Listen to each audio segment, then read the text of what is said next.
It is very dangerous accident happened in this market. As you see, there is a truck that is overturned and a bull was inside its truck. As you see, this is a small truck.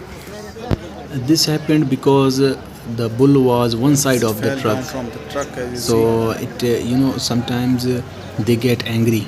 Sometimes animals get angry and they jump while sitting in the vehicle. So this bull jumped over there and therefore the small truck was overturned. But thank God nothing happened to the bull and the driver of this small truck.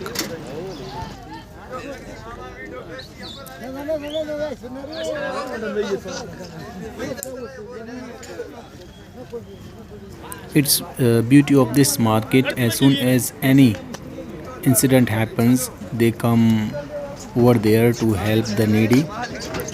As you see, they helped this man, and now they are handling the cow. The man is handling the cow. So it's a good tradition of this market.